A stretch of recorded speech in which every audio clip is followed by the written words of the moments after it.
lose yourself in a good book. The Bookclub Energy Book Club. Now, this month's book club choice is Leah Mills' Fallen, which follows Kate Crilly, a young woman trying to find her place in a restrictive society in Dublin, 1915. A year later, when Dublin is suddenly engulfed by the violence of the Easter Rising, Katie finds herself torn between her loyalty to the cause her brother died for, her instinctive Irish patriotism and her love for her city and its people. We went along to the kitchen in Drogheda to find out what the Bookish Babes book club made of it.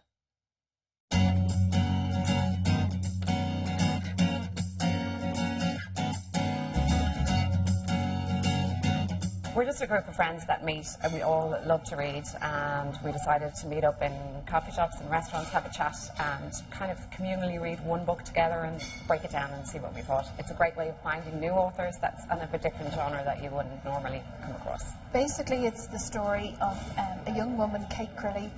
She's recently graduated from college and her parents want her to now move on, grow up, get married, become kind of more domestic. Her tutors want her to stay on in university because she's very clever, and she's torn between those two options in her life. And it's also World War I, and she has a twin brother who has decided to sign up and join the war effort, and she's heartbroken. Her father introduces her to two older academic ladies who need some help with cataloguing stuff, and thought that maybe this might be her kind of thing, and she goes to work for them, and it's a great escapism for her. And then 1916 Rising happens and she's living just off Sackville Street, so is in the thick of it.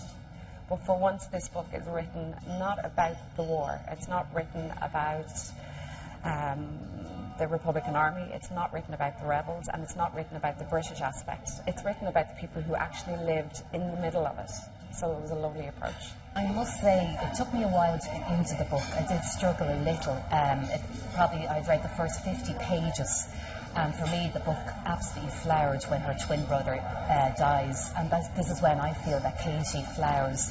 Up to that point she's a very sheltered girl. For me, she's struggling to break free, as Ireland, Dublin was struggling to break free of British rule, as the world was struggling to break free from a German hoping to dominate with World War I. So she's as much about change as the story. For me, the whole story was just layer and layer of changes going on in the world at the time.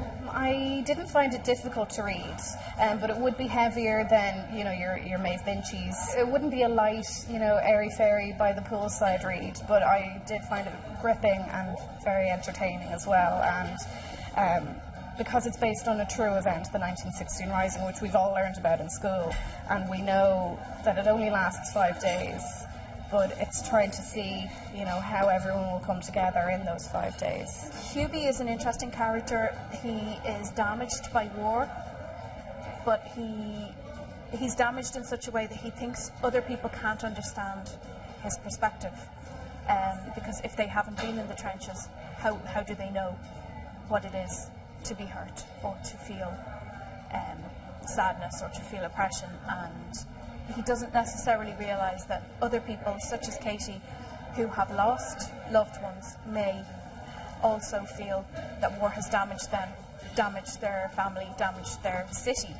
Kate learns a lot from him because he has that perspective of outside of her small circle, that he's able to say the world is changing and we need to change with it. I think the only thing, I'm probably being really picky, just because they were twins, and for the first 50 pages I asked myself why had her brother, why was he a twin? And I just wondered, at the moment he dies, I just thought that maybe she could have felt it, or maybe felt his heart stop, because she later on, his spirit comes back to protect her from a situation. So I thought, I loved that element of it, that his spirit is still around her. Whether he's staying with her or she's keeping him around her, of course, is the other side of it. So that was the only thing I just wondered, because he was a twin. I just found it strange. Maybe the writer just didn't have her feel his heart stop beating.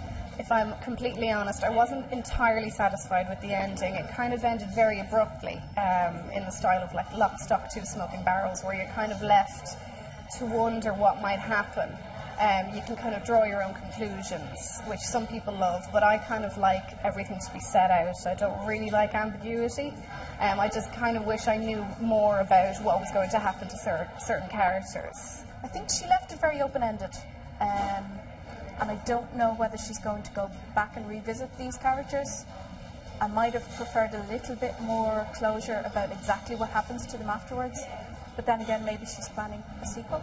I know some people probably don't like the way it ended. I loved the ending because if the world is opening up, so it doesn't, I would think it would be wrong for the world to open up and suddenly there's a very narrow, definite full stop. I like the way it was kept kind of open because you just feel that Katie's about to be launched into the open world.